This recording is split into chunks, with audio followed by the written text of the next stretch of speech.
सुन रहे हैं मृत्विका के साथ सीईओ's कॉन्ट्रैक्ट मैरिज, जिसे लिखा है हलीमा खान अर्ली बर्ड ने।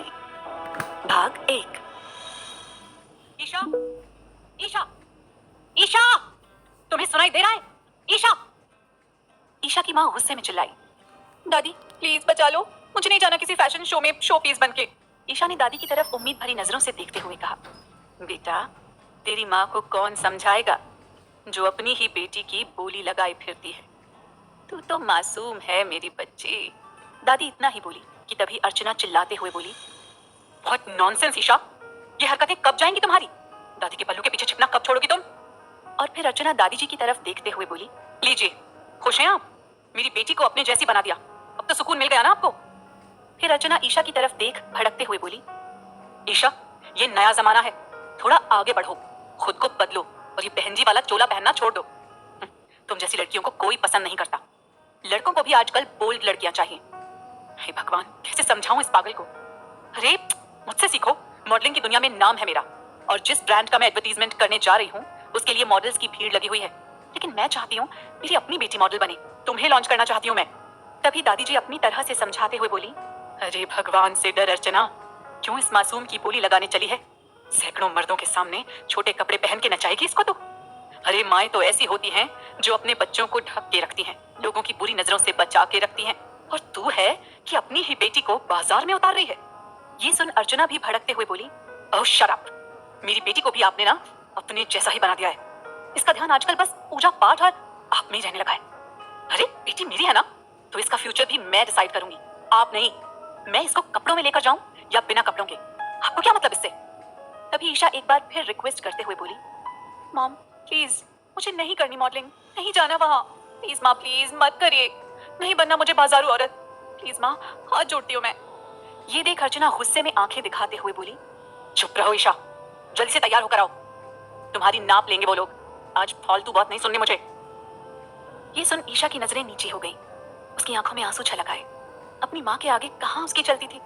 तभी दादी जी बोली, जा मेरी बच्ची, तेरी माँ को भगवान अक्ल देगा, जा तू देखना, तेरे लिए भी कोई राजकुमार आएगा जो तुझे इस दलदल से निकाल के लेकर जाएगा।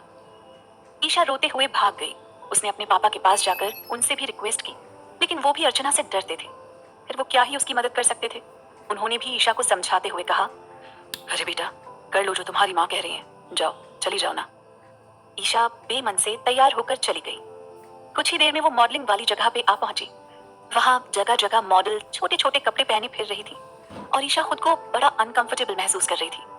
तभी एक ब्राउन आंखों वाला लड़का जो दिखने में किसी अंग्रेज जैसा लग रहा था अर्चना के पास आया और बोला, हे मिसेस अर्चना।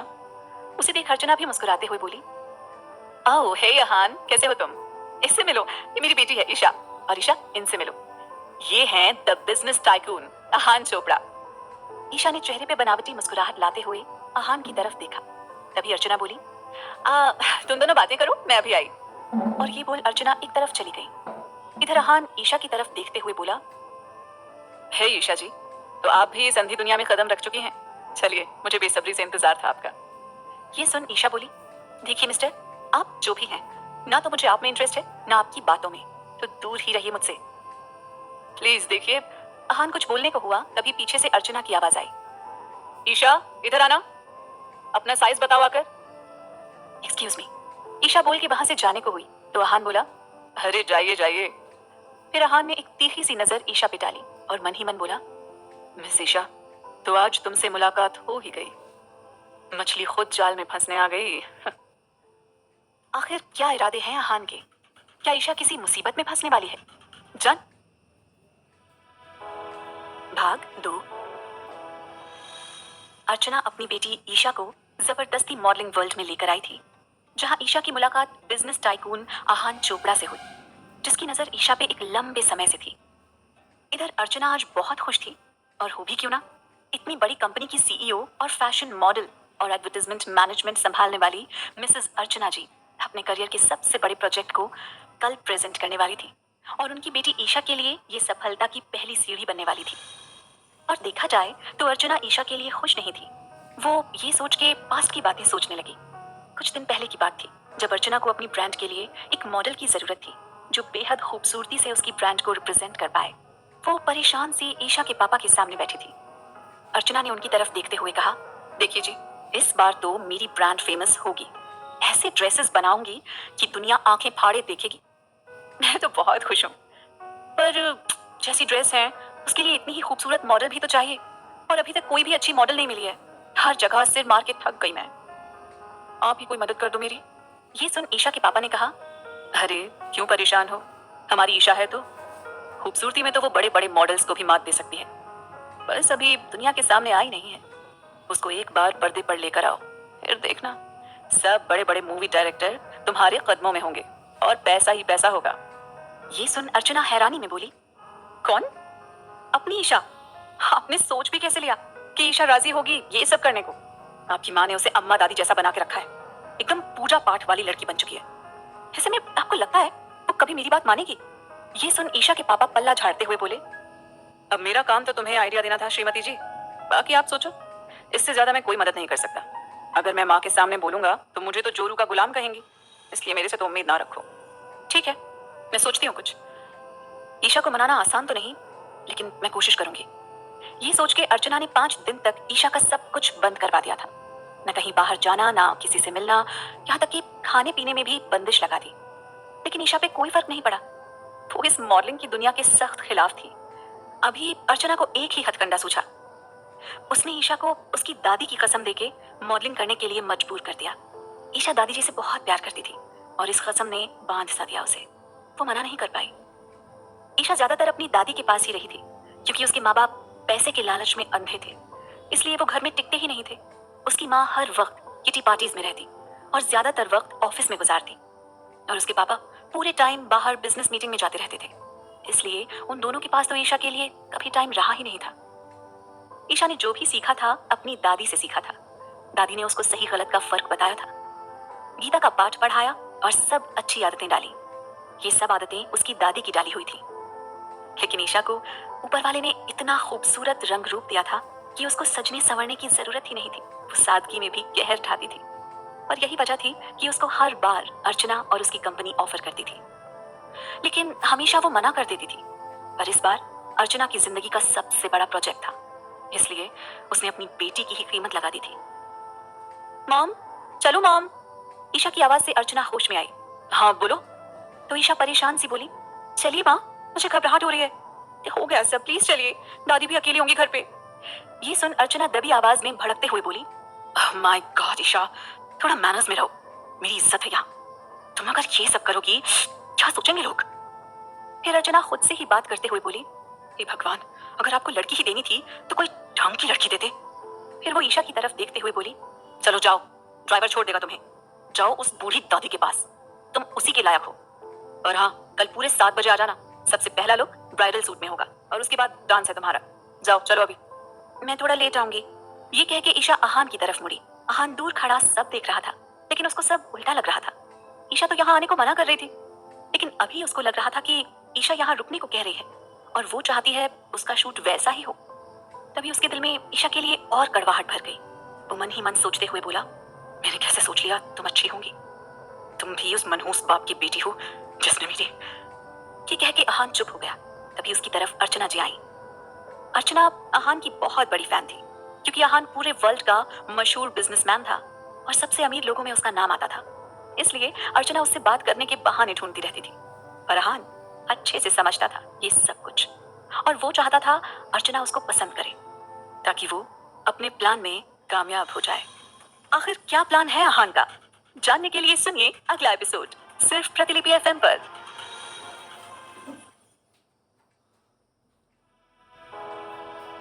भाग 3।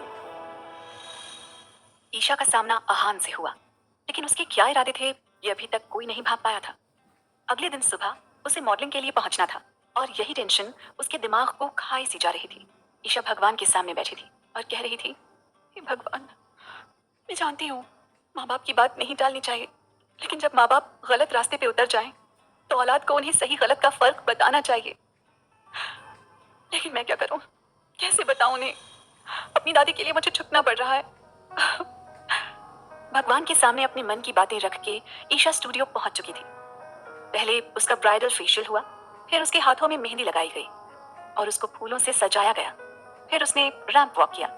उसके बाद उसको दुल्हन बनाया गया और अभी उसको स्टेज पे जाना ही था, तभी पता नहीं कहां से आहान आ गया। ओह, आप तो पहले से अपनी शादी के लिए तैयार हैं। ईशा गुस्से में देखते हुए बोली, ये क्या कह रहे हैं आप? तो ईशान बोला, यही कि मिस ईशा, अब आपको अपने पेरेंट्स को बता देना चाहिए कि आप मुझसे प्यार करती हैं और हमारी शादी हो चुकी है। प्लीज बताइए, मैं आपको अपने घर ले जाना चाहता हूँ। ये सुन ईशा भड़कते हुए बोली, देखो, अगर मैं कुछ नहीं कह रही तो इसका ये मतलब नहीं कि मैं तुम्हारी बकवास सुनूंगी। दफा हो जाओ यहाँ से। तभी अर्चना जी वहां आ पहुंची। वो ईशा को आंखें दिखाते हुए बोली, बहुत नॉनसेंस ईशा, समझ नहीं आता स्टेज पर अनाउंसमेंट हो रही है, जाओ जल्दी। तभी ईशा रोते हुए बोली, माँ देखिए ना, ये आदमी क्या कह रहा है, प्लीज माँ मुझे बचा लीजिए। तो अर्चना आहान की तरफ देखते हुए बोली, क्या हुआ मिस्टर आहान? तो आहान बोला, अरे मिसेस अर्चना, देखिए ना, हमारी शादी हो चुकी है और ये बात ईशा जानती है, लेकिन आज मुझे अर्जेंटली उसको घर ले जाना है और ये आपको बताने से डर रही है। ये सुन अर्चना एकदम शॉक रह गई। वो हैरानी में बोली, व्हाट? ईशा, क्या ये सच है? लेकिन लेकिन ये कब हुआ? पहले तुम दोनों मेकअप रूम में आओ। और ये कह के अर्चना ने हड़बड़ाहट में ईशा के पापा को भी बुला लिया। क्या हुआ ईशा की माँ, इतनी जल्दी में क्यों बुलाया? ईशा के पापा आते हुए बोले, देखिए ये लाडली क्या कर बैठी है। अरे अगर तुम्हें आहान पसंद था तो बता देती, हम किसी तरह तुम्हारी शादी कर देते। ये छुप छुप के करने की क्या जरूरत थी? लेकिन ईशा तो बस रोए जा रही थी। वो सुबकते हुए बोल रही थी, माँ प्लीज, पापा ये आदमी झूठ कह रहा है। मैं तो इससे मिली भी पहली बार हूँ। माँ प्लीज मुझे बचा लीजिए। ये देख अर्चना जी भड़कते हुए बोली, ईशा शट अप, बंद करो ये तमाशा। यहाँ ये रोना धोना बंद करो। और आहान, ये बात तुमने पहले क्यों नहीं बताई मुझे? यहाँ तमाशा बनाने की क्या जरूरत थी? आखिर आहान क्या कहना चाह रहे हो? और अगर ऐसा है तो ईशा मना क्यों कर रही है कि ये तुम्हें जानती भी नहीं? देखो, हमें कुछ समझ नहीं आ रहा है। अभी आहान फेक कॉन्ट्रैक्ट पेपर दिखाते हुए बोला, देखिए हमने कोर्ट मैरिज की थी और ईशा इस बात को छिपाना चाहती थी, लेकिन आज अर्जेंटली कुछ काम आ गया, बस इसलिए जाना पड़ रहा है। आप प्लीज ईशा को भेज दीजिए। अर्चना कुछ सोचते हुए बोली, ईशा जाओ अभी आहान के साथ, हमारे पास टाइम नहीं है। अगर किसी ने इसे देख लिया तो मीडिया बातें बनाएगी। आहान, तुम ईशा को पिछले गेट से ले जाओ, जाओ जल्दी। माँ, माँ प्लीज, पापा मैं इसको जानती भी नहीं, मत भेजो इसके साथ मुझे। माँ, माँ, पापा प्लीज देखो ना। माँ, पापा, माँ। ईशा रो रही थी पर कोई उसकी सुनने वाला नहीं था। पापा कुछ बोलने को हुए, तभी अर्चना ने उनको घूर के देखा तो वो भी चुप हो गए। आहान जबरदस्ती ईशा को वहां से पकड़ के बाहर निकल गया।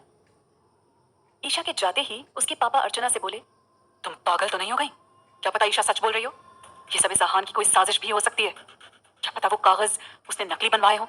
ऐसे कैसे भेज दिया अपनी बेटी को? तो अर्चना कुछ सोचते हुए बोली, अब सच बोल रही हो या झूठ, लेकिन इसमें फायदा बहुत दिख रहा है मुझे। जानते भी हो कितना बड़ा आदमी है आहान, हम उसे फंसा सकते हैं। अरे तुमको ईशा की परवाह है भी या नहीं? हमेशा पैसे का सोचने लगती हो। परवाह है और हम उसे यहाँ से निकाल भी लेंगे, लेकिन ऐसे मौके बार बार नहीं आते। जानते भी हो हमारी सालों की कमाई हम उससे एक डील में निकलवा सकते हैं, फिर मजे से लाइफ कटेगी आगे की। अर्चना बोली, जिसकी आंखों में चालाकी साफ नजर आ रही थी। वहीं ईशा के फादर थोड़ा नाखुश थे और वो फिर से बोले, मुझे ये कुछ ठीक नहीं लग रहा है। मॉडलिंग तक ठीक था, लेकिन ये ऐसे अचानक शादी, मुझे सही नहीं लग रहा। तो अर्चना बोली, आप बस अपना मुंह बंद करके शांति से बैठो, आगे का मैं देखती हूँ। शायद अब दिन बदलने वाले हैं हमारे। इधर आहान ईशा को जबरदस्ती गाड़ी तक लेकर आया और फिर उसे फ्रंट सीट पे बैठा दिया और फिर खुद ड्राइव करने लगा। उसने जैसे ही गाड़ी स्टार्ट की, ईशा कूदने की कोशिश करने लगी। तभी आहान उसका हाथ पकड़ के गुस्से में बोला, कोशिश भी मत करना, वरना आगे से कोशिश करने लायक नहीं रहोगी। ईशा डर के चुप बैठ गई। गाड़ी एक दिशा में तेजी से बढ़ चली। कुछ ही देर में आहान ने गाड़ी एक बहुत बड़े घर के सामने रोकी और ड्राइवर ने जल्दी से दरवाजा खोला। आहान ड्राइविंग सीट से उठा और दूसरी तरफ से आकर खींच के ईशा को बाहर निकालने लगा। ईशा उस टाइम रेड पिंक कलर के लहंगे में पूरा मेकअप किए हुई थी और हाथों में गजरे पहने वो किसी अप्सरा से कम नहीं लग रही थी। उसके अंदर से फूलों और ज्वेलरी की खुशबू आ रही थी। ईशा उस टाइम पूरी दुल्हन बनी हुई थी। आहान ने उसको झटके से गाड़ी से उतारा और उसका हाथ तेजी से पकड़ा, जिसके कारण पता नहीं कितनी चूड़ियां उसके हाथ में टूट गईं। उसकी कलाई से खून की बूंदें टपकने लगी, लेकिन अहान को इस सब से कोई फर्क नहीं पड़ रहा था। ईशा की आंखों से लगातार आंसू बहे जा रहे थे। माँ, आखिर क्या साजिश है अहान की? क्या ईशा किसी बड़ी मुसीबत में फंस चुकी है? जानने के लिए सुनिए अगला एपिसोड सिर्फ प्रतिलिपि एफएम पर।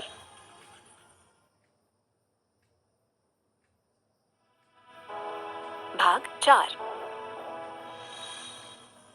अहान ईशा की मां को फर्जी मैरिज कॉन्ट्रैक्ट दिखाकर जबरदस्ती ईशा को अपने घर ले आया था। अहान ईशा को हाथ से पकड़कर जबरदस्ती घसीट के ले जा रहा था। सब नौकर खड़े होकर ये सब देख रहे थे, लेकिन किसी की हिम्मत नहीं थी कि जाकर उसको रोक दे या मना कर दे, क्योंकि पत्ते भी कांपते थे उसके डर से। वहीं मासूम ईशा बस ये सब देख रही थी और उसकी आंखों से लगातार आंसू बहते जा रहे थे। देखो, तुम मेरे साथ ये सब मत करो, और दूसरी बात, तुम मुझे लेके कहां जा रहे हो? हाँ, ईशा ने किसी तरह हिम्मत दिखाते हुए सवाल किया, तो अहान ने नफरत से ईशा को ऊपर से नीचे तक देखा और फिर उसको घिन भरी नजरों से घूर कर देखता रहा। अहान ईशा को घसीट के अपने रूम में ले आया और वहीं सब नौकर ये सब बस हैरत भरी नजरों से देख रहे थे। अहान ने अंदर आकर ईशा को बेड पे धक्का दे दिया और वो बेड पे गिर सी गई। ईशा पूरी तरह घबराते हुए बोली, ये क्या बदतमीजी है मिस्टर अहान? अहान अपने होंठ ऊपर करके बोला, ओह आई सी, बदतमीजी? हाँ, चलो, मेरी तो तुम्हें ये बदतमीजी लग रही है, और खुद जो वहां उन मर्दों के सामने खुद का तमाशा बनाने चली थी तुम, उनके छूने से, उनको देखने से तुम्हें बदतमीजी नहीं लगी? वाओ मिस ईशा, क्या कहने, कितने चेहरे छिपाए हैं इस मासूम चेहरे के पीछे। ईशा गुस्से में अहान की तरफ देखते हुए बोली, देखो मिस्टर, अपनी हद में रहो। सबसे पहली बदतमीजी तो ये कि तुम मुझे झूठ बोल के मेरे माँ बाप के सामने से लेकर आए और फिर सबके सामने मुझे अपनी बीवी बनाने का झूठा दावा कर रहे हो। इसको कहते हैं बदतमीजी। तुम जैसे घटिया नीच इंसान मैंने अपनी जिंदगी में नहीं देखा मिस्टर अहान। ओह, मैं घटिया, मैं नीच, बदतमीज भी मैं, जाहिल मैं, और अपने बाप के बारे में क्या ख्याल है मिस ईशा? अहान भड़कते हुए बोला, मेरे पापा का नाम भी अपनी गंदी जुबान से नहीं लेना, सुना तुमने? ईशा गुस्से में बोली, चलो, बाप का नाम बाद में लूंगा और इसी जुबान से लूंगा, फिलहाल अभी तुम्हें सही से देख तो लूं। ये कह के अहान ने ईशा का दुपट्टा खींच लिया। ईशा इन सब के लिए तैयार नहीं थी। उसको एकदम से झटका सा लगा और गुस्से में उसने उठ के अहान को एक थप्पड़ जड़ दिया। अहान को पहली बार किसी ने थप्पड़ मारा था। गुस्से से उसकी आंखें लाल हो गईं। उसने जलती हुई आंखों से ईशा को देखा और उसके बाल पकड़कर अपने मुंह के पास करके कहा, तुम जानना चाहती हो ना तुम्हें यहाँ क्यों लाया गया है? तुम्हारे बाप के गुनाह की सजा के लिए। वो क्या है ना, माँ बाप के पापों की सजा उनके बच्चे ही भुगतते हैं। तो अतीत के ऐसे ही एक गुनाह की सजा के लिए मैं तुम्हें यहाँ लाया हूं। जानना चाहती हो क्या किया था तुम्हारे बाप ने? आओ मेरे साथ। ये कह के अहान ईशा को हाथ से पकड़ के दूसरे कमरे में ले आया। आखिर ऐसा क्या किया था ईशा के फादर ने जिसकी सजा अब ईशा भुगतने वाली है? क्या ईशा अब इस मुसीबत से निकल पाएगी? जानने के लिए सुनिए अगला एपिसोड सिर्फ प्रतिलिपि एफएम पर।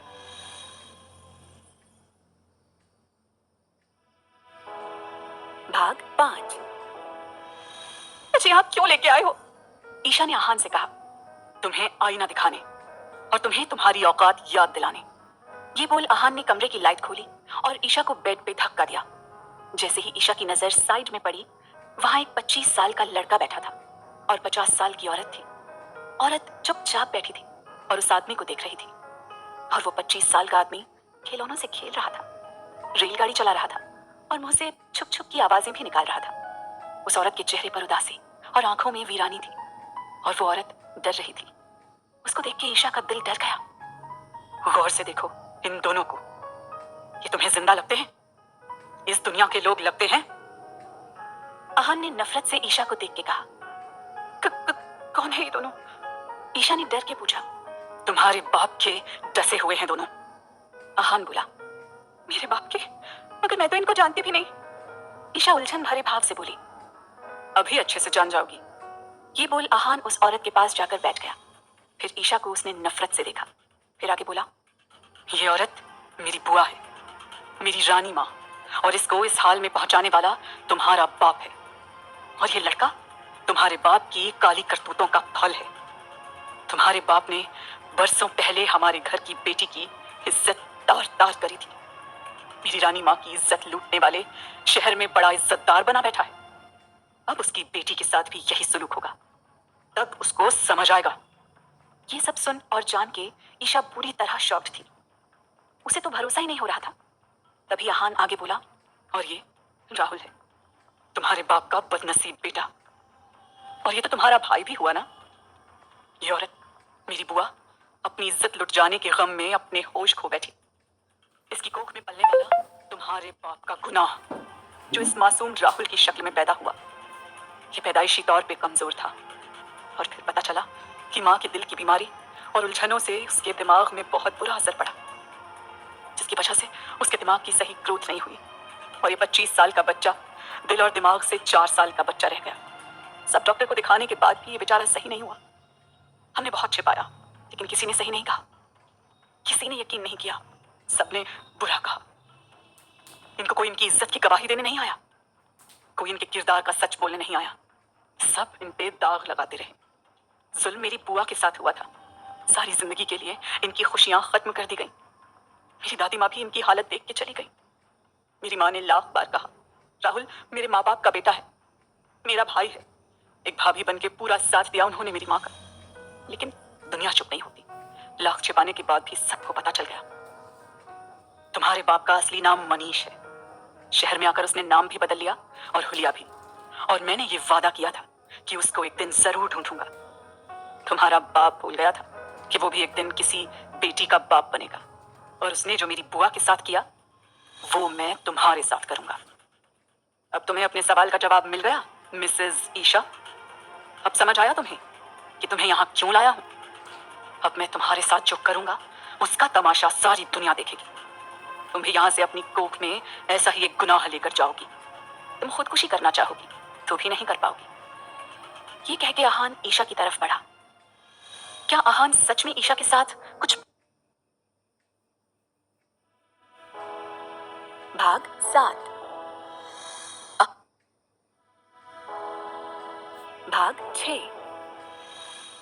ईशा ने बड़े गुस्से से कहा, क्यों? मेरे बाप का गुनाह मेरे सर क्यों? उनकी सजा उनको देना, मुझे क्यों दे रहे हो? क्योंकि तुम उस बाप की बेटी हो और उसकी सजा मैं उसकी बेटी को दूंगा, तभी सब सही होगा। क्यों दोगे? हर औरत तुम मर्दों के लिए खिलौना होती है। हाँ, तुम भी एक खिलौना हो। आहान ने नफरत से कहा। ठीक कहा तुमने। ईशा बेबस होकर अंदर ही अंदर खत्म होगी बोली, मैं तुम्हारी इज्जत तार तार कर दूंगा। ऐसे नहीं जाने दूंगा तुम्हें यहाँ से। तो ठीक है, मुझसे शादी कर लो। तुम मर्दों का बदला हमेशा एक कमजोर औरत को जलील करके पूरा होता है। क्या मिलेगा तुम्हें मुझे बदनाम करके? ईशा ने दुख से कहा, मैं खुद को रानी माँ की बेइज्जती का जिम्मेदार समझता हूँ, क्योंकि मेरी वजह से उनके साथ ये सब हुआ। मेरे पापा ने तुम्हारे बाप को दोस्त समझ के घर में रखा था। उनको क्या पता था वो दोस्त नहीं है। मेरे माँ बाप रानी माँ को अपनी बेटी जैसी समझते थे। जो दर्द उन्होंने झेला वो मैं जानता हूँ, और मैं वही दुख तुम्हारे माँ बाप से झिलवाना चाहता हूँ। मैं तुम्हें यहाँ तुम्हारे बाप की सजा देने लाया हूँ। अब उसको पता चलेगा किसी की इज्जत से खेलना कैसा होता है। जब उसकी अपनी बेटी की इज्जत उतरेगी, जब वो पूरे शहर में बदनाम होगा। आहान नफरत में बोला। ईशा अंदर तक डर गई। उसके बाप का जुर्म बहुत बड़ा था, लेकिन जो आहान कर रहा था सही वो भी नहीं था। तुम वही गुनाह क्यों करना चाहते हो जो मेरे बाप ने किया है? फिर क्या फर्क रह जाएगा तुम में और उनमें? बताओ मुझे। कल को तुम्हारी भी तो बेटी होगी, उसके साथ भी कोई ऐसे ही बदला ले लेगा। तुम्हारा बदला तो पूरा हो जाएगा, मगर कल क्या कोई दूसरा आहान पैदा नहीं होगा? वो ये सब तुम्हारी बेटी के साथ नहीं करेगा। बकवास बंद करो, आहान ने गुस्से में कहा। लेकिन जब ईशा चुप नहीं हुई, आहान ने एक थप्पड़ उसको मार दिया। ईशा बेड पे जा गिरी और उठ के बोली, बुरा लगा ना तुम्हें? तुम्हारी ईगो पर चोट पड़ी ना? चुप हो जाओ लड़की, आहान चिल्लाया। तुम एक अच्छे इंसान हो आहान, क्यों खुद को गुनाहगार बना रहे हो? मेरी रानी बुआ भी तो एक अच्छी इंसान थी, मासूम थी। क्यों उनको गुनाहगार बना दिया? उनकी जिंदगी खराब कर दी तुम्हारे बाप ने, और आज मैं तुम्हारी जिंदगी भी वैसे ही खराब करूंगा। आहान आगे बढ़ के बोला, नहीं प्लीज मत छूना मुझे, प्लीज मत छूना। ईशा उसके बढ़ते कदमों को रोकते हुए बोली, क्यों तुम तो दुल्हन बनके सैकड़ों मर्दों को रिझाने चली थी, अपनी मॉडलिंग से सबके दिल जीतने चली थी। तुम्हारे खानदान ने इज्जत बेच खाई, पहले बाप और अब बेटी। Shut up! ईशा अपने कानों पे हाथ रख के बोली। You shut up! कोशिश भी मत करना मुझसे ऊंची आवाज में बात करने की। दुल्हन बनके निकली थी ना, आओ तुम्हें मुंह दिखाई का तोहफा दूं। वैसे भी कॉन्ट्रैक्ट पेपर मेरे पास है, इसलिए एक पति वाले हक लेने से रोक नहीं सकती तुम मुझे। उसने ईशा का हाथ पकड़ के अपनी तरफ खींचा, लेकिन उसके खींचते ही ईशा उसकी बाहों में लहरा गई। वो बेहोश हो चुकी थी।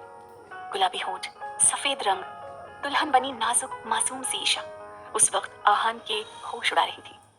आहान काफी देर तक उसको ऐसे ही देखता रहा। फिर रानी बुआ ने जब कहा, आहान तुम यहाँ क्यों आए, तब जाके उसको होश आया। वो ईशा को उठा के दूसरे कमरे में ले गया और उसको बेड पे डाल के बोला, उठो जल्दी होश में आओ, तुम्हारे साथ तो मैं सब करके रहूंगा, अपना बदला लेके रहूंगा मैं तुमसे। तुम शैतान और एक कैरेक्टरलेस आदमी की बेटी हो, मुझसे किसी भलाई की उम्मीद मत रखना तुम, समझी? आपने ऐसा क्यों किया पापा? I hate you पापा। ईशा होश में आके जोर जोर से बोल रही थी। आहान उसका रोता हुआ चेहरा देख के सोचने लगा, इतने बुरे बाप की बेटी, इसमें इतनी शर्म और दर्द भी हो सकता है। रोना बंद करो, यहाँ तुम्हें बचाने कोई नहीं आएगा। ईशा को पता नहीं क्या हुआ, वो बिस्तर से उठ के आहान के पैरों में गिर गई। देखो देखो प्लीज प्लीज मुझे छोड़ दो प्लीज। आहान के दिल में एकदम पता नहीं क्या हुआ। उसने बड़े आराम से पूछा, बताओ क्या सलूक करूं तुम्हारे साथ? देखो मैं जानती हूँ मेरे पापा ने बहुत बड़ी गलती की है, लेकिन अगर तुम मुझे रानी माँ बनाना चाहते हो और एक और ऐसा बच्चा दुनिया में लाना चाहते हो तो मैं क्या कर सकती हूँ? मेरे पास कोई चीज ऐसी नहीं जिससे मेरे पापा का गुनाह कम हो जाए, लेकिन लेकिन तुम क्यों मेरे पापा जैसे बनना चाहते हो? क्यों? ईशा रोते हुए बोली, क्योंकि बुराई का बदला बुराई होता है। आहान बोला, लेकिन उसको अपनी ये बात किसी गहरी खाई सी मौजूद हुई। वो शर्मिंदा सा हो गया था। ये तुम क्या कह रहे हो? तुम तो एक अच्छे इंसान हो ना, तुम क्यों बुरा बनना चाहते हो?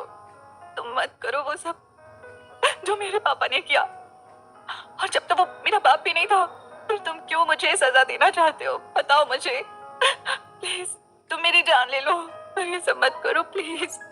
ईशा रोते हुए बोली, लेकिन आहान तब तक उसके कंधों को थाम चुका था और उसकी शक्ल देख रहा था जिसपे आंसू थे। ईशा ना में सिर हिलाते हुए रोती रही और उसे भीख मांग रही थी। आहान उसको देखता रहा, फिर पता नहीं एकदम उसको छोड़ के बाहर निकल गया। आहान का अब तक कोई अता पता नहीं था। ईशा भी वैसी ही हालत में बैठी रही। काफी देर तक भी जब आहान नहीं आया, ईशा को भी फिक्र होने लगी थी। आहान बहुत देर बाद आया, लेकिन जब वो आया तो अकेला नहीं था, उसके साथ पंडित जी थे और ईशा थोड़ी ही देर में मिसेस ईशा आहान बन गई थी। जी हाँ, आहान ने ईशा से शादी कर ली थी और सब रीति रिवाज के साथ उसके साथ शादी की थी। ईशा के शब्दों ने आहान पे ऐसा जादू किया था, आहान ने झूठी शादी को असली शादी बना दिया था। अब ईशा आराम से बेड पे बैठ गई थी, शायद अपने दूल्हे का इंतजार कर रही थी, क्योंकि अब तो वो वाकई दुल्हन बन गई थी। चूड़ियां जरूर टूट के कलाई में चुभ गई थी, गजरे सूख चुके थे, मेकअप को आंसुओं ने धो दिया था, लेकिन इन सब के बाद भी वो बहुत खूबसूरत लग रही थी। थोड़ी देर में आहान कमरे में आ गया था। ईशा डर के मारे सिकुड़ गई, उसका दिल तेज तेज धड़क रहा था। उसने नजर उठा के ऊपर देखा। आहान ब्लैक सूट में किसी हीरो जैसा लग रहा था। ईशा की नजर खुद ब खुद छुप गई। आहान ईशा को ऐसे ही देख के थोड़ी देर बाद कमरे से बाहर निकल गया। ईशा तो खुद को उसके हर सलूक के लिए तैयार कर रही थी, लेकिन ये क्या, वो तो बिना कुछ बोले चला गया था। जो उसको शादी करने से पहले छूने को बेताब था, शादी करके खामोशी से निकल गया था। ईशा हैरान थी, पर वो शुक्रगुजार भी थी। उसकी जान आहान से छूट गई थी।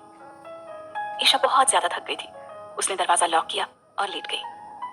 आहान बाहर बैठा सिगरेट हाथों में लिए कई साल पीछे चला गया था। फ्लैशबैक। राधा और विराज ने अपने बेटे का नाम आहान रखा था, आहान ओबरॉय। प्यार से उसकी दादी ने उसको मेरा अकड़ू सा पोता कहना शुरू कर दिया था। सब इस नाम से उसको चिढ़ाने भी लगे थे, आहान अकड़ू आहान अकड़ू। लेकिन आहान शुरू से ही सिंसियर रहा था, वो खामोश ही रहता था। दूसरी तरफ थी रानी, विराज की बहन और आहान की बुआ, जिसकी इज्जत ईशा के बाप यानी सुनील ने तार तार कर दी थी। सुनील तो भाग गया था, लेकिन रानी ने उसके जाने के बाद एक बच्चे को जन्म दिया था। बच्चा था तो हेल्दी, लेकिन दिमागी तौर पे कमजोर था। राधा और विराज ने उस बच्चे को कह दिया था कि ये हमारा बच्चा है, आहान का सगा भाई, लेकिन बातें बनाने वालों ने यकीन नहीं किया। रानी को चुप्पी लग गई थी। वो अपने बच्चे को भी नहीं देखती थी। इस हालत में भी आहान के माँ बाप ने उस बच्चे की देखभाल की, उसको संभाला, पाला। दूसरी तरफ आहान भी बड़ा हो रहा था। जैसे जैसे आहान बड़ा हो रहा था, उसको रानी से मोहब्बत होती जा रही थी और रानी की चुप्पी उसको उदास कर देती थी।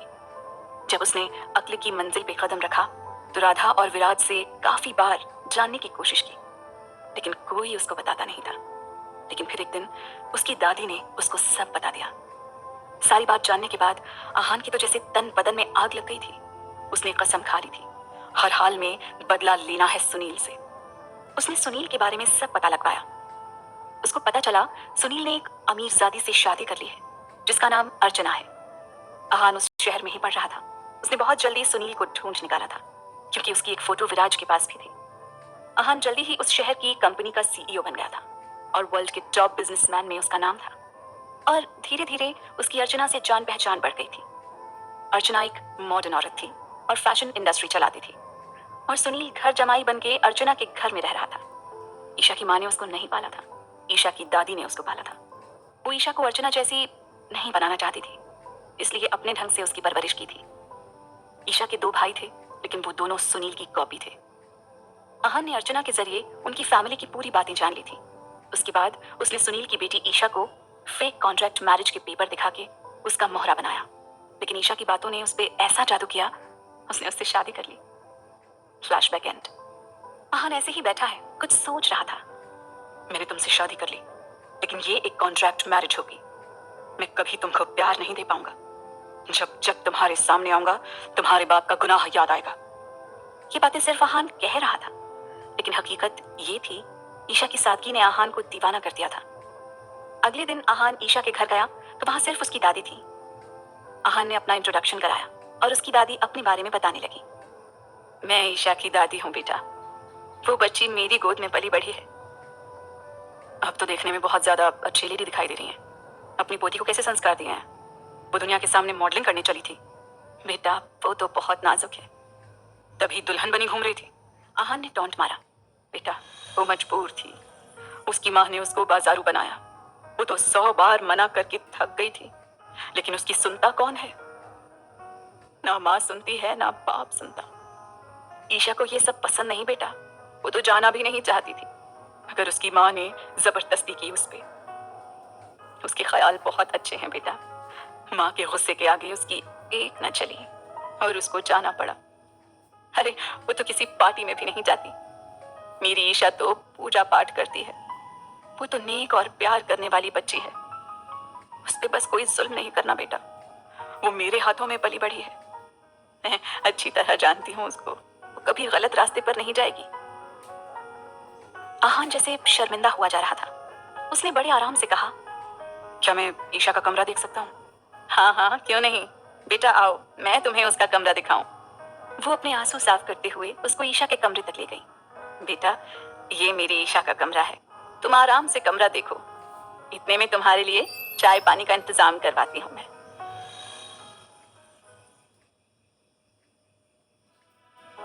भाग 8। आहान ने उस बड़े से कमरे को बड़े आराम से देखा। कमरे के फर्श पे नीले रंग का कारपेट बिछा था। हल्के नीले और सफेद रंग के पर्दे पड़े थे। बीच में एक बेड पड़ा था। ड्रेसिंग वार्डरोब, हर चीज मालिक की सादगी का जीता जागता सबूत थी। पूरे कमरे में बहुत खूबसूरत लाइटिंग हुई भी थी। आहान कमरे को देख के उसकी तारीफ किए बिना नहीं रह सका।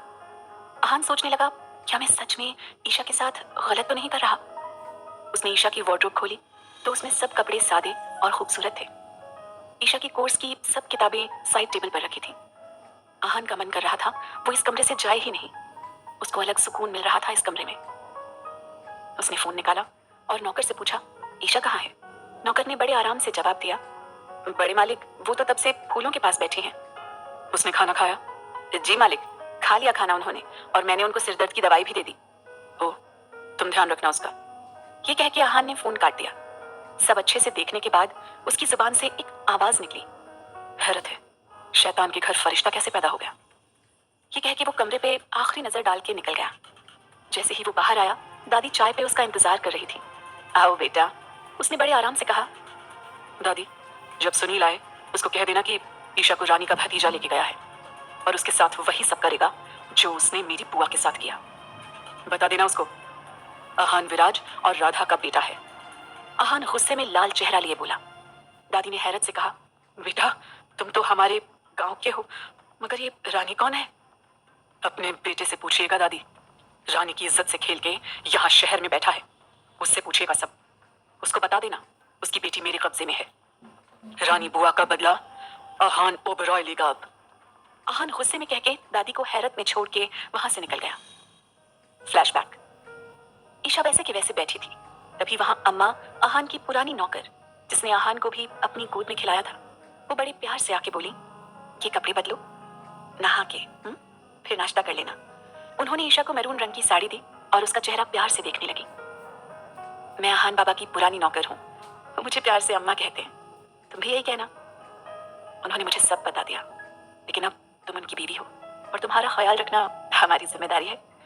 तुम अब आहान बाबा की बीवी हो तो तुम हमारी छोटी मालकिन हो। ईशा हाँ में सिर हिलाते बाथरूम में घुस गई और अम्मा किचन की तरफ आ गई। ईशा पे वो साड़ी बहुत खूबसूरत लग रही थी।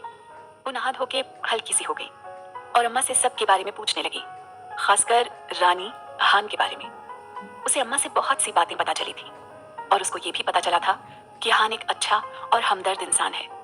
वो जो भी कुछ कर रहा था वो सिर्फ और सिर्फ रानी माँ का बदला लेने के लिए कर रहा था। शायद उसकी जगह कोई और होता तो वो भी यही करता, पर आहान इस गुनाह से बच गया था। उसने ईशा से शादी कर ली थी, लेकिन अब पता नहीं उसके दिमाग में क्या चल रहा था। Flashback and. आहान आया और चला भी गया। दादी, वो अब इस घर का दामाद है, आपने उसको रोका नहीं और बगैर खाना खिलाए कैसे जाने दिया? अर्चना और सुनील को जब ये सब पता चला, उन्हें दादी पे बहुत गुस्सा आया। दादी ने चिल्ला के कहा, सुनील, वो आहान ओबरॉय है, विराज और राधा का बेटा, और आहान की रानी माँ, वो अपनी रानी माँ का बदला लेने आया है और तुम्हें कॉन्ट्रैक्ट पेपर दिखा के तुम्हारी बेटी को लेकर गया है। दादी ने सुनील को नफरत से देखते हुए कहा। एकदम सुनील के चेहरे का रंग उड़ गया और वो पागल सा हो गया। क्या कह रही हो दादी, फेक पेपर? अर्चना हैरत और गुस्से से चीखी। हाँ हाँ, तुम लोगों के गुनाह की सजा उस मासूम बच्ची को मिलेगी अब। तुम तो अमीर दामाद के लालच में बेटी को बेच आई, और तू सुनील, तेरा गुनाह रानी के पास मौजूद है। जो तू उस बच्ची की इज्जत लूट के यहाँ बैठा है, अब वही तेरी बच्ची के साथ होगा। तब क्या करेगा तू, बता तो मुझे। सुनील तो जैसे कुछ सोचने समझने की हालत में नहीं था। दादी शर्मिंदा थी। उन्होंने इस बेटे को जन्म दिया जिसने गैर की बेटी की इज्जत लूट ली और अब अपनी बेटी को भी बेच आया था। सुनील, क्या कह रही है मम्मी जी? कौन है रानी? सच सच बताओ मुझे। अर्चना चीखी। मैं किसी रानी को नहीं जानता, न जाने आहान किसके धोखे में हमारी बेटी को ले गया। सुनील ने बड़ी सफाई से झूठ बोला था। कुछ तो बात है, ऐसे ही वो हमारी बेटी को नहीं ले जा सकता, ऐसे ही हमारे साथ इतना बड़ा गेम नहीं खेल सकता। सुनील, अगर ईशा को कुछ भी हुआ तो हम किसी को मुंह दिखाने लायक नहीं रहेंगे। रानी नाम की औरत से तुम्हारा कोई भी रिश्ता निकला ना तो मैं तुम्हें शट कर दूंगी। ओह कम ऑन डार्लिंग, नौजवानी में ऐसी गलतियां हो जाती हैं, हर किसी से हो जाती हैं। तुम भी तो कितने लड़कों के साथ घूमती फिरती हो। शादी तो तुमने मुझसे ही की ना, और तुमसे शादी करने के बाद मैंने कभी किसी को आंख उठा के देखा भी नहीं। छोड़ो इस रानी को, जो भी है हमें अपनी बेटी ईशा को वापस लाना है, और ईशा को मैं खुद वापस लेकर आऊंगा, तुम परेशान मत हो। सुनील ने बड़े आराम और बेशर्मी से कहा तो अर्चना सिर हिलाने लगी और दादी को उन दोनों की बेशर्मी पर यकीन नहीं हुआ। आहान जब घर आया, ईशा बाहर बैठी थी। आहान सीधा ईशा के पास आया। तुम्हारे घर से आया हूं और देखना तुम्हारा बाप इस बार नहीं बचेगा। ईशा ने उसकी बात पे कोई जवाब नहीं दिया, लेकिन जब आहान ने ईशा की तरफ नजर उठाई तो वो उसे देखता रह गया। ईशा बहुत खूबसूरत लग रही थी मैरून साड़ी में। आहान चुपचाप वहां से कमरे में आ गया। नहीं, तुमसे बदला लेना है, सिर्फ तुम्हारे बाप का बदला। मुझे तुमसे प्यार नहीं हो सकता।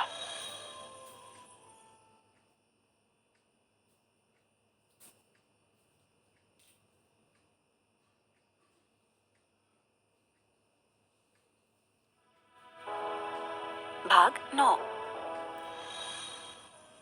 आहान अभी भी कमरे में अकेला बैठा ईशा के बारे में ही सोच रहा था। ईशा का उसको समझाना, खुद की इज्जत की भीख मांगना, उसका मिन्नत भरा लहजा, आंसू, बेबसी, बेगुनाही का एहसास, उसकी सिसकियां, उसका दुल्हन वाला रूप, उसके बदन से आती महका देने वाली खुशबू, एक एक अंदाज, एक एक मंजर और लम्हा आहान को पागल कर रहा था और वो बेबस होता जा रहा था। ईशा की बातों में उसको सच्चाई दिख रही थी। ईशा सच ही तो कह रही थी। मैं अपने इस इंतकाम का बदला उससे क्यों ले रहा हूँ? कहीं मैं भी किसी ऐसे नाजायज बच्चे का बाप न बन जाऊं। कहीं ईशा वापस से रानी माँ न बन जाए। मैं एक और जिंदगी बर्बाद करने चला था। गुनाह का टैग अपने गले में डाल रहा था। मुझे गुनाहगार होने से बचाया है ईशा ने। वो तो मासूम है। नहीं नहीं नहीं, नहीं, मुझे क्या हो गया? मैं क्यों उससे प्यार करता जा रहा हूँ? क्यों उसकी मौजूदगी मुझे सुकून देती है? क्यों उसके लिए मेरा दिल लम्हा लम्हा तड़पता है? क्यों उसके आंसू मुझसे बर्दाश्त नहीं होते? क्यों वो लड़की मेरे दिलो दिमाग पे हावी हो रही है? आहान ने आखिर में जबरदस्ती अपनी आंखें बंद करने की कोशिश की। नींद उसकी आंखों से कोसों दूर थी। बाहर रानी के बेटे राहुल ने हंगामा मचा रखा था। वो चीख रहा था और कुर्सी उठाकर नौकर के पीछे भाग रहा था। वो एक नौजवान था। भले ही उसका दिमाग बच्चों वाला था, लेकिन शरीर तो उम्र के साथ बढ़ रहा था। अम्मा, अम्मा, ये राहुल को क्या हुआ? ईशा ने अम्मा से पूछा। दौरा पड़ा है उसको। जब भी उसकी मर्जी के खिलाफ बात होती है, इस तरह ही आसमान सिर पे उठा लेता है। अम्मा ने परेशानी भरी नजरों से घर में भागते राहुल को देख के कहा। हैरत है, लेकिन अब किस बात पे गुस्सा आया है? वो मुंशीलाल बंदूक साफ कर रहा था, उससे बंदूक मांगने लगा। मुंशी ने मना कर दिया कि चल जाएगी। बस यही बात बुरी लग गई। जब से उसके पीछे पड़ गया और जब तक थक नहीं जाएगा चैन से नहीं बैठेगा।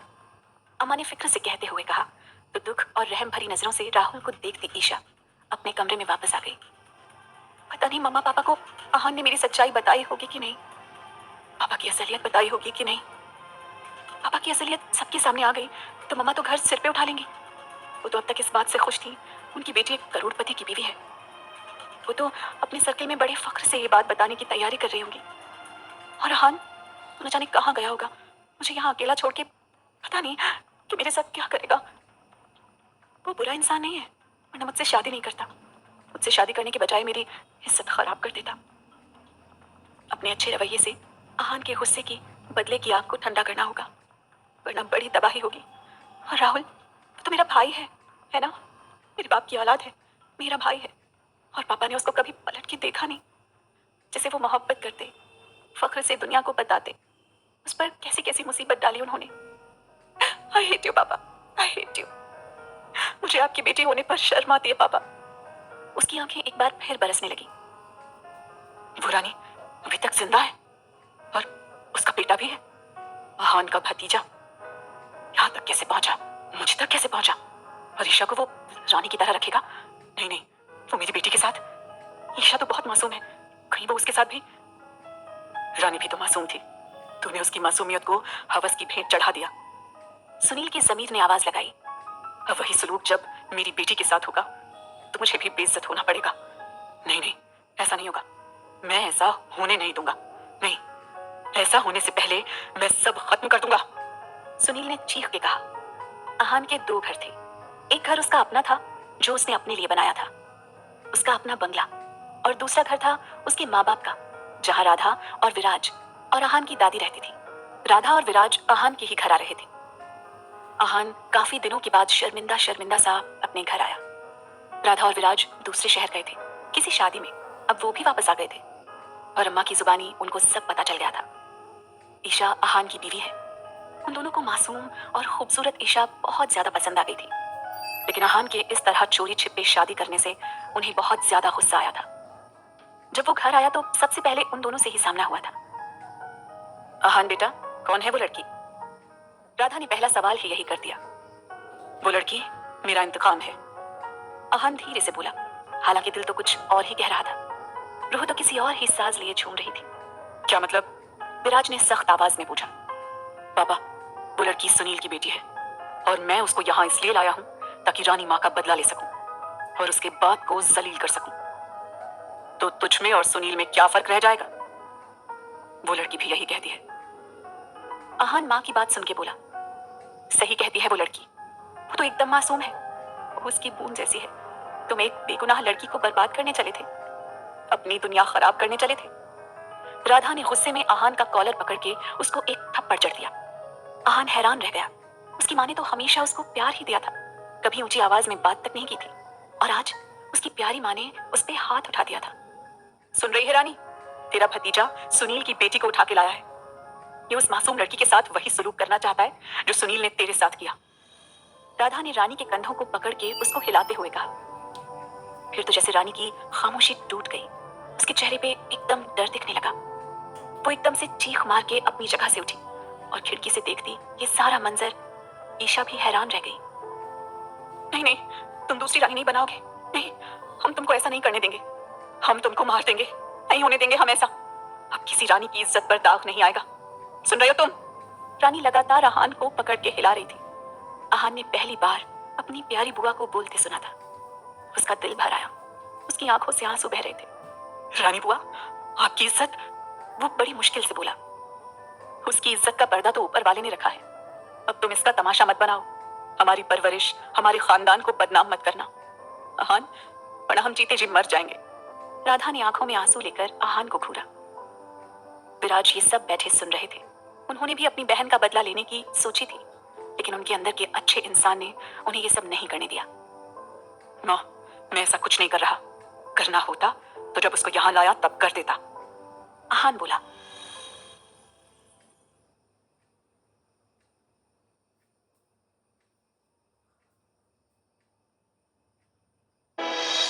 अगर मुझे यही सब करना होता तो मैं इतने दिन पहले कर चुका होता। वो मासूम है, उसकी बातों ने, उसके आंसुओं ने मुझे शर्मिंदगी के समंदर में ढकेल दिया था। उसका सामना करने की हिम्मत नहीं है मुझ में। उसको यहाँ लाकर पता नहीं क्यों मेरे दिल को एक अलग सुकून आ गया है। लेकिन मैं सुनील से बदला जरूर लूंगा। कैसे, मुझे नहीं मालूम, लेकिन वो यहाँ जरूर आएगा, ये मेरा वादा है। उससे आहान ने कहा और राधा की तरफ माफी वाली नजरों से देखा। राधा को कुछ समझ नहीं आ रहा था। उसको आहान की बातें सपने जैसी लग रही थी, लेकिन वो मजबूर थी, क्या ही कर सकती थी। लेकिन फिर भी आहान उसका बेटा था और उसको अपने बेटे पर यकीन था, वो ऐसा कुछ नहीं करेगा। ईशा भी उन सब की बातें सुनकर कमरे में चली गई और भगवान से जाकर शुक्रिया अदा करने लगी। उसकी इज्जत बच गई थी। इधर उसे उसकी मौत लेकर आएगी, रानी माँ ने गुस्से में कहा। आहान ने रानी को अपने सीने से लगा लिया। वो बिलख बिलख कर रो रही थी। उसके साथ पूरे घर की आंखों में आंसू थे। आहान, ईशा बेटी अब इस घर की इज्जत है, हमारी बहू है, उसके साथ कुछ भी गलत मत करना, विराज ने आहान को हुक्म देते हुए कहा। और आहान ने उनकी बात पर सिर हिला दिया और अपने कमरे में जाने के लिए मुड़ गया। आहान कमरे में जाकर बैठा और सोचने लगा, ईशा ने मेरे साथ गलत किया है। पापा, वो उसकी बेटी है, मैं उसको कभी माफ नहीं कर सकता, आहान ने मन में कहा और आंखें बंद करके लेट गया। अभी आहान लेटा ही था, तभी ईशा की चूड़ियों की आवाज आने लगी। उसने मुड़कर देखा तो ईशा भगवान के सामने बैठी थी और उसके हाथ जुड़े हुए थे और हाथों की चूड़ियां छन छन कर रही थी। वो शायद कुछ मांग रही थी भगवान से। उसकी समझ में नहीं आ रहा था क्या, पर उसका वो रूप आहान को अपनी तरफ खींच रहा था। और भी कोई दुआ रह गई है क्या? मैं तो तुम्हें मिल ही गया। तुमने मेरे घर में आकर मुझसे शादी कर ली और अब मेरे माँ बाप को भी अपनी तरफ कर लिया है। इस शहर में लगता है कोई भी ऐसी दुआ नहीं होगी जो तुम्हें चाहिए। क्यों आप ये ड्रामा कर रही हो यहाँ पर बैठकर? आहान ऐसे ही बोलता रहा, पर ईशा ने उसकी बात का कोई जवाब नहीं दिया। उसका भी दिल बहुत दुखा हुआ था आज जो रानी माँ के साथ हुआ था, और रानी माँ ने पहली बार कुछ बोला था। ये बात उसको और अंदर तक तड़पा गई थी। उसके मन से रानी माँ का वो चेहरा नहीं जा रहा था।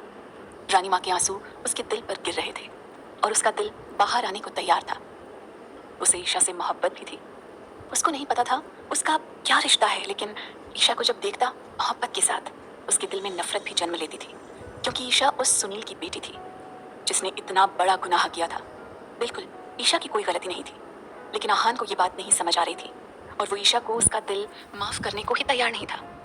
आहान एक अच्छा इंसान था, उसका दिल भी साफ था, वो एक हमदर्द इंसान था, पर ईशा के सामने आते ही क्या हो जाता था। आहान की बात सुनकर ईशा ने कुछ नहीं कहा, वो सिर्फ गर्दन उठाकर देखने लगी। जब ईशा ने अभी भी कोई जवाब नहीं दिया, आहान ने फिर से उससे पूछा, मैं तुमसे ही बात कर रहा हूँ। क्या मांगूंगी, क्या लगता है तुम्हें?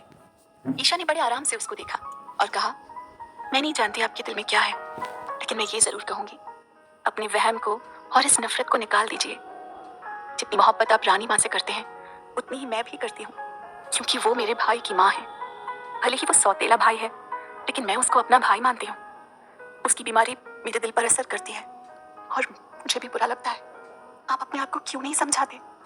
आहान जो अभी तक उसे बातें सुना रहा था, उसकी आवाज देने पर होश में आया और उसने ईशा को देखा। ईशा ने आंखों में आंसू लेकर कहा, मैं उसको भाई मानती हूँ, उसका दर्द समझती हूँ।